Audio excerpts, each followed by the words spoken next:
Pokoknya kemarin kan sempat rame tuh Ya. kontennya yang menyangkut HS. HS gitu kan. Flag, terus juga pembalut gitu kan. Cuma yang orang mempermasalahkan waktu itu adalah kok ini akun ngebahas HS tapi username-nya ketika ke remaja. Berarti ini menormalisasi HS dong akunnya itu dengan konten-kontennya. Iya, seru sih itu ya. Aku juga bacanya wow.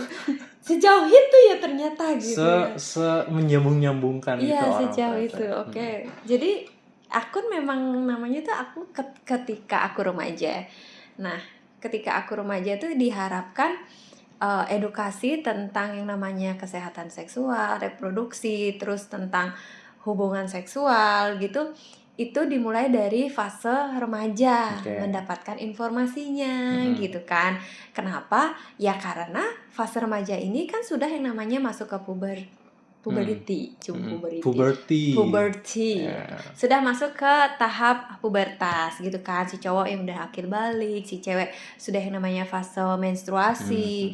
Nah, di saat sudah ada fase-fase itu otomatis sudah ada yang namanya ketertarikan lawan jenis, itu normal.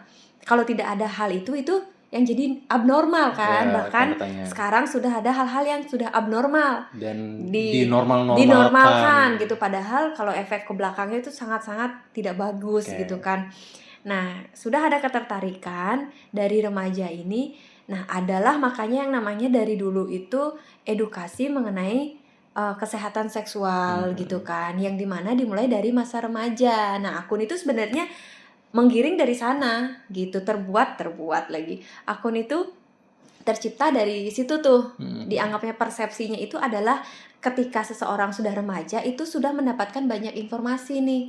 Gitu. Nah, dibalik dari konten yang satu konten gitu, misalnya konten itu ada menyebutkan tentang edukasi HS lah, tentang flag, terus ada haidnya, terus tentang apalagi hubungan seksual lainnya gitu.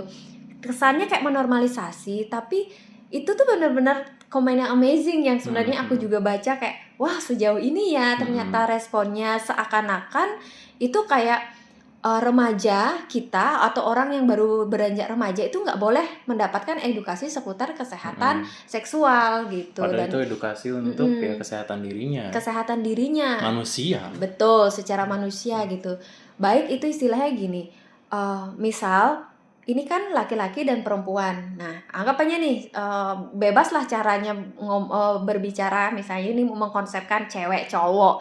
Kesannya kalau membuat statement dengan konteks cewek cowok itu adalah pasangan yang belum sah. Itu juga ada tuh di konten tuh. Gitu kan tanggapannya cewek cowok gitu. Padahal kan kita cepet aja nih nyampeinnya, terserah nanti siapa yang mengartikan di sana. Kalau misalnya si pria wanita gitu istilahnya kan, atau suami istri, nah itu kan nama suami istri ya panggilan karena status sudah menikah. Gitu kan. Nah, sekarang pria dan wanita belum tentu kita paksa mereka untuk menikah dulu baru mendapatkan informasi tentang kesehatan reproduksi, kesehatan seksual gitu kan. Jadi di sini nih banyak tuh komen-komenan yang seru kan gitu. Jadi kayak wah, ternyata sejauh ini ya gitu ada tentang perdebatan cuman dari konteks memang cewek cowok, pria wanita, suami istri, apalagi pasangan kayak gitu. Tapi kalau dibalik lagi emang sebenarnya bahasa-bahasa itu menyesuaikan konten juga. Karena kan di sini tidak hanya menyasar ke yang sudah menikah jatuhnya hanya untuk mendapatkan informasi ini, tapi untuk mereka yang belum menikah pun tapi sudah yang namanya melakukan hubungan seksual. Ini kita tidak denial dan tidak menormalisasi. Kita tuh konten edukasi kita bukan menormalisasi HS di luar nikah, tapi betul. Kita sedang menyadarkan orang-orang yang HS di luar nikah. Ini loh bahayanya. Ini loh resikonya. Jika kamu melakukan hal seperti ini, resikonya bakalan seperti ini. Baik itu ibaratnya kamu sudah menikah ataupun belum menikah. Ini kan menikah ini status ya, legal negara dan agama gitu istilahnya. Karena kita juga tinggal di ada timur gitu kan, yang pasti mengusung agama dan negara gitu istilahnya. Tapi kita kalau saat ini kita berbicara tanpa konteks agama dulu deh gitu. Misalnya kita konteksnya ini pria wanita sudah akil balik, sudah mulai namanya berubah status dari yang anak-anak ke remaja, ada perubahan tubuh, perubahan hormonal, ada ketertarikan, dan pastinya akan suatu saat itu ada yang namanya gejolak seksual. Betul. Nah, jangankan kita di kota besar lah ya, misalnya stay di kota besar, mungkin teman-teman kita, saudara-saudara kita, kerabat kita ada yang di kota kecil, itu bahkan belum saatnya dia 17 tahun ataupun belum di fase yang ceweknya terutama ya, badannya siap untuk dibuahi atau hamil, itu tuh sudah entah dipaksa untuk melakukan pernikahan Atau adatnya. atau ada yang berat di adatnya, ataupun intinya sudah kayak dipaksa hamil lah, atau dia sudah hamil lah, mengalami kehamilan gitu ya, apapun, walaupun itu konsepnya diinginkan ataupun tidak diinginkan gitu istilahnya. Nah, keterpaksaan itu kan harusnya tidak terjadi kan, cuman kan kembali lagi kita bisanya menjangkau seberapa sih edukasi ini gitu, yang berharap ya teman-teman kerabat kita yang memang jauh dari paparan kesehatan reproduksi untuk informasinya, edukasinya itu juga nyampe di situ. Bahkan tidak menutup kemungkinan kepada para orang-orang tua yang punya anak gadis ataupun anak laki-laki gitu ya, untuk diedukasi, ini loh jangan dilakukan, kalau lakuin kayak gini jadinya nanti kayak gini, kayak gitu sebenarnya. Aduh, ada skipnya dikit nih, nyamuk, semut. Kesemutan apa semut Enggak, beneran? semut jalan. Oh, semut jalan. Gitu, jadi seriusnya tuh ke sana. Cuman memang seru banget sih jadinya, itu kayak aku ngebaca ada yang adminnya nggak terima kritik gitu misalnya, tidak bijak gitu. Jadi kesannya kayak mengiyakan bahwa konten kesehatan seksual hanya boleh dinikmati, hanya boleh diterima oleh mereka yang sudah melakukan hubungan seksual dengan status menikah. Karena nah, itu yang kita dapat dari kolom komen ya, kita mendapatkan konteks yang seperti itu jadinya gitu. Dari yang kita udah omongin tadi, yang kita dapat kesimpulannya, konteks dari komentar netizen itu adalah edukasi tentang seks itu restricted hanya untuk yang udah menikah tok gitu. Kayak seakan-akan kalau misalkan yang belum menikah terus mendengarnya gitu, seakan-akan kita ngomongnya ayo HS gitu, mari kita HS, normalisasi HS gitu, dan kita kasih tahu cara, bukan begitu ya. Soalnya kan sekarang pertanyaannya dibalik deh gitu ya, emangnya ilmu tentang seks, tentang organ reproduksi, kesehatan kan istilahnya kita tuh ngomongin seks tuh bukan gimana posisi yang enak buat seks, bukan. Tapi kayak kalau misalkan yang kemarin rame aja deh kontennya, HS masih flag ya, melakukan HS saat masih ada flag, itu bahaya apa enggak ya gitu. Itu kan konten yang kita omongin ya, itu yang kemarin ramai dan kita mendapatkan konteksnya dari situ ya, karena aku ada nyebut kata cewek cowok ya, cuman karena kita pakai penyebutan cewek cowok, orang bilangnya kita menormalisasi HS untuk yang belum menikah, padahal kayak kita kasih tahu bahayanya, kita bukan kasih tahu posisi enak untuk seks, bukan. Itu yang kita coba untuk kasih awareness ke orang-orang gitu. Ini loh resikonya.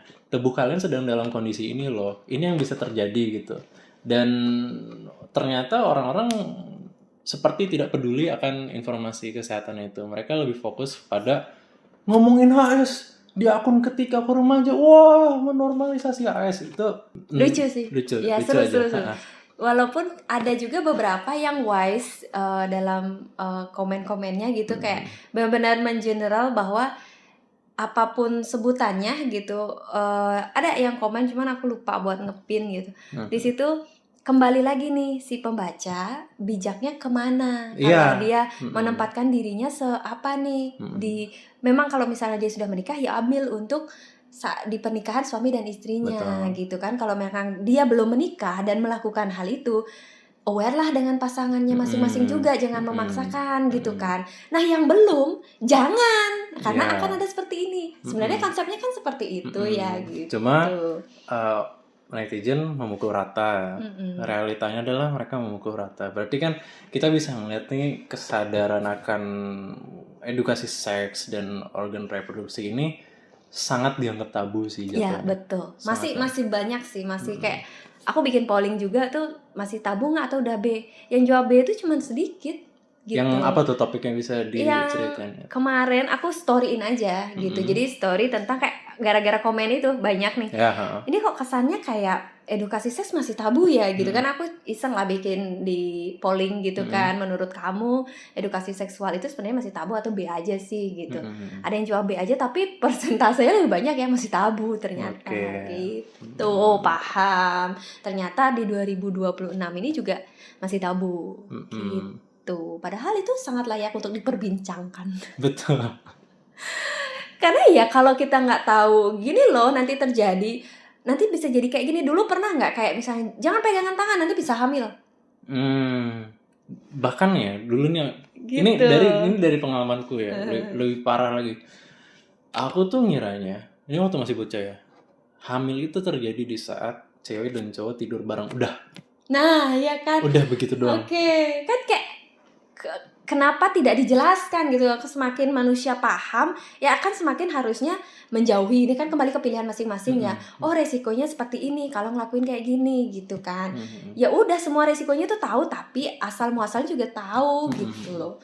Jadi ya harusnya bisa diminimal, mau itu tentang kehamilan tidak diinginkan, mau nanti akhirnya ada infeksi menular seksual, harusnya kan bisa karena mereka sebenarnya paham. Tapi jika dia sudah paham dan terus nerobos ya Resiko itu sih. sudah pilihan dia untuk mendapatkan risiko afternya gitu. Ya anggapnya dia sudah saya sudah terima dengan resikonya gitu, istilahnya gitu. Kan ibaratnya gini, sesederhananya nih kalau ngomongin pasangan yang nikah dan belum nikah, masih ada nggak sih pasangan yang nggak HS sebelum nikah gitu ya? Karena kan ibaratnya ketika aku remaja ini kesannya kalau ngomongin HS kayak menormalisasi HS gitu kan. Padahal saya kan kita realita memang mirisnya begitu kan istilahnya.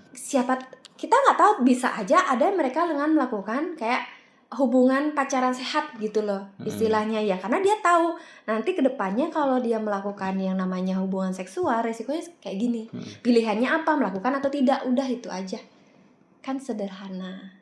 Cuman menariknya ya sebenarnya tuh lebih banyak kalau dicari rata-rata gitu, nggak terlalu banyak yang ini juga sih, yang kayak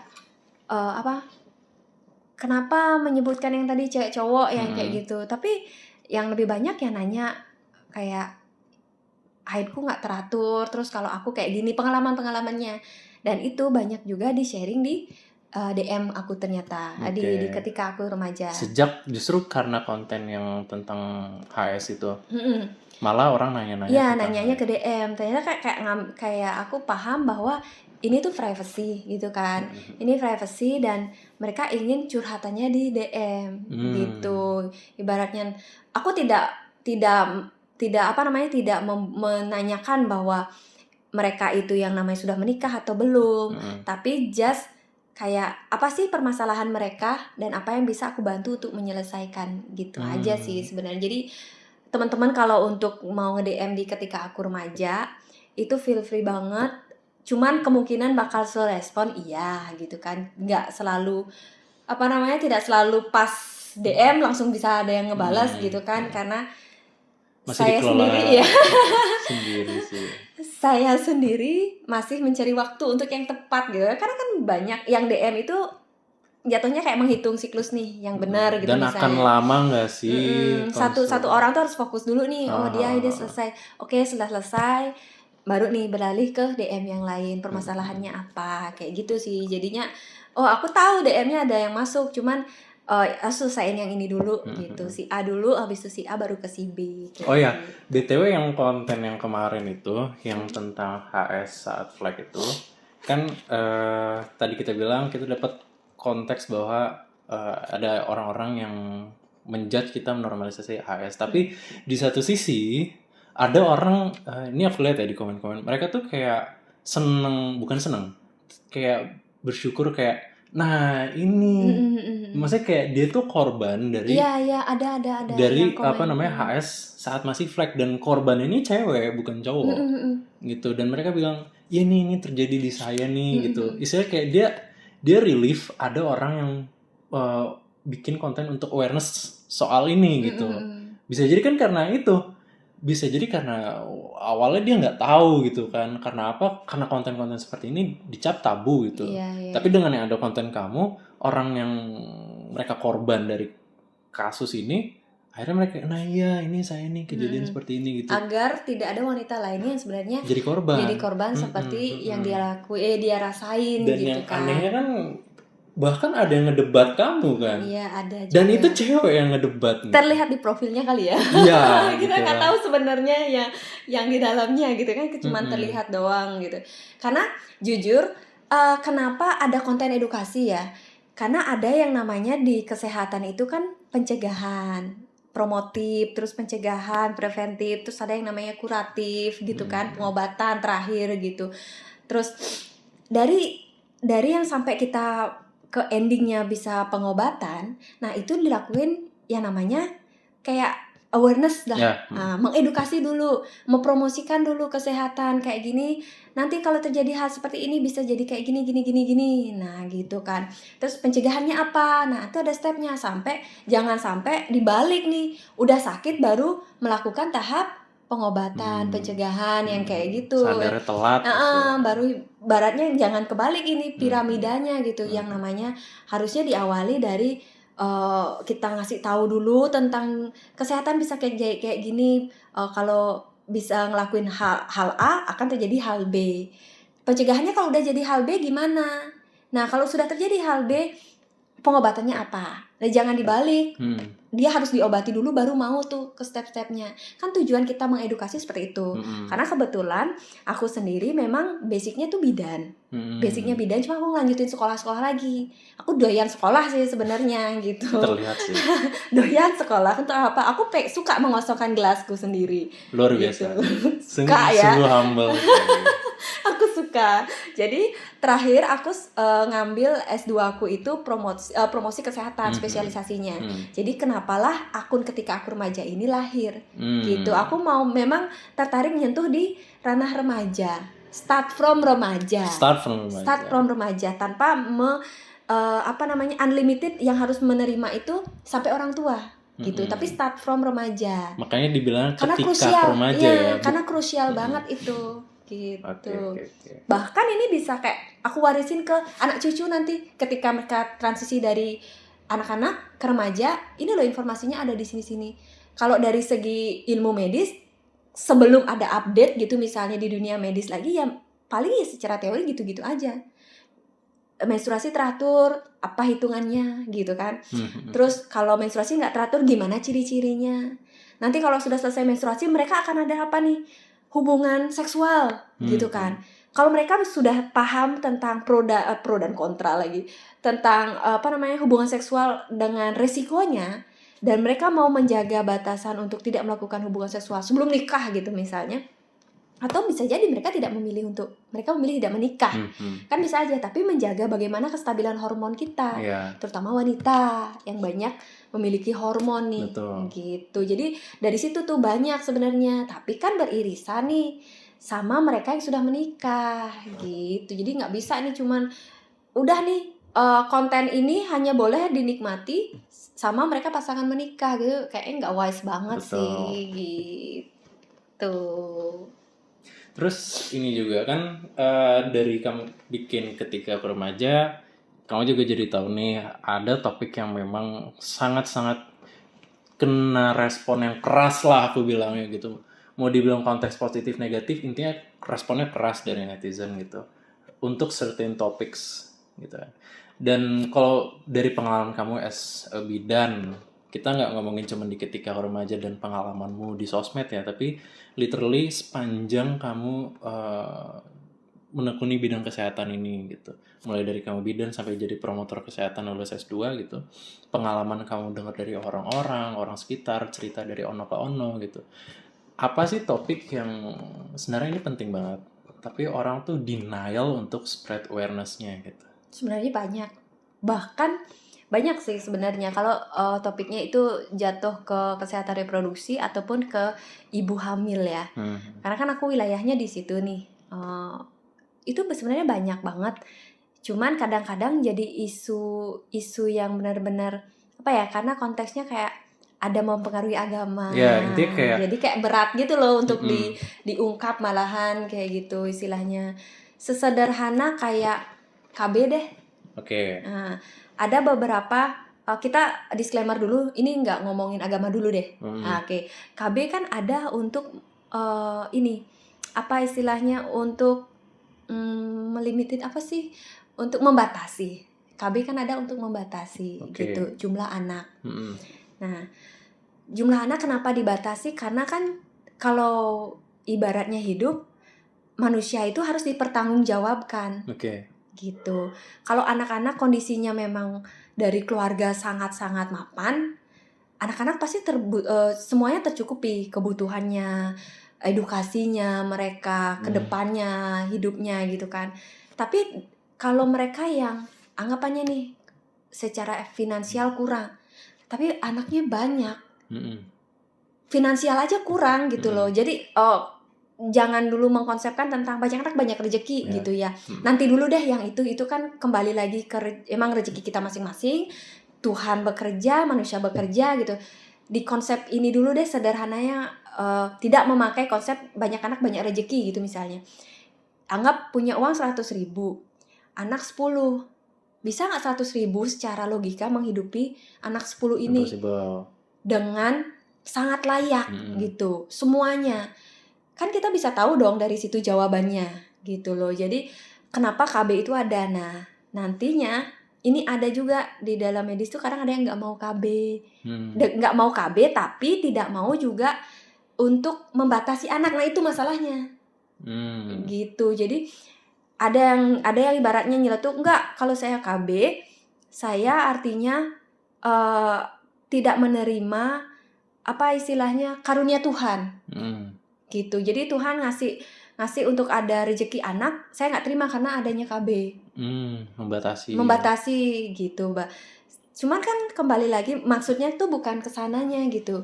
Kalau nggak mau KB tapi bisa untuk melakukan KB alami, bagus. Tahu batasan, anak 2 cukup deh dengan perekonomian kita saat ini, agar anak-anak fasilitas hidupnya terjamin.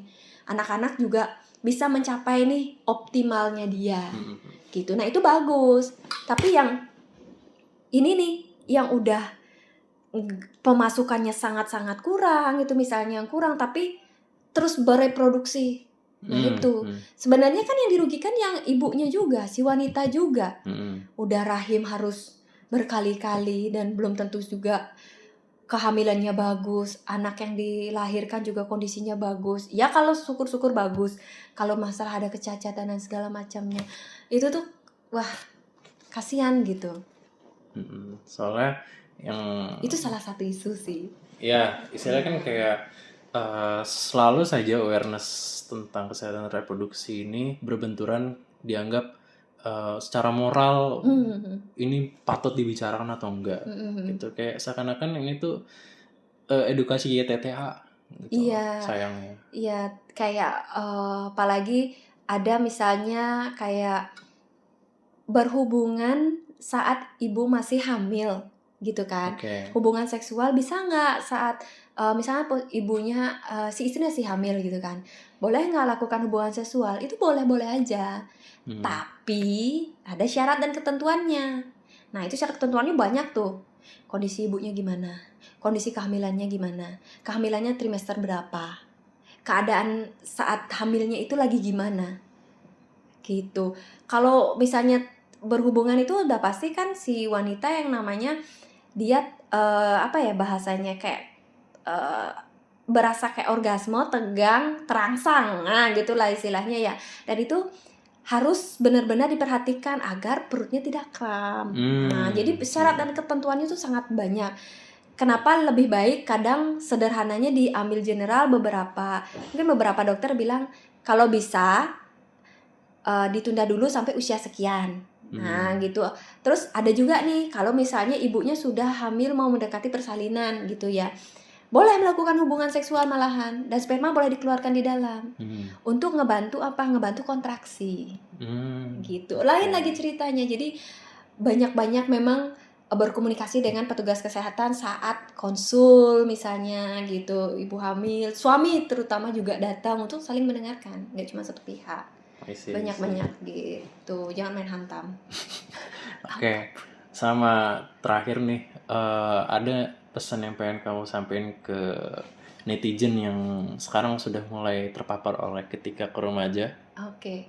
Jadi buat teman-teman di sini yang ngerasa udah dapat kontennya ketika aku remaja, seperti yang aku ceritain di awal, ketika aku remaja memang start from edukasi dari anak-anak remaja.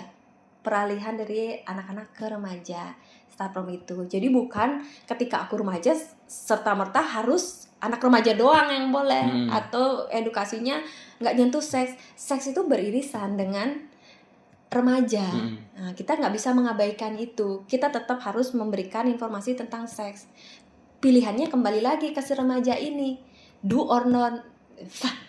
Do or don't. Ya nggak?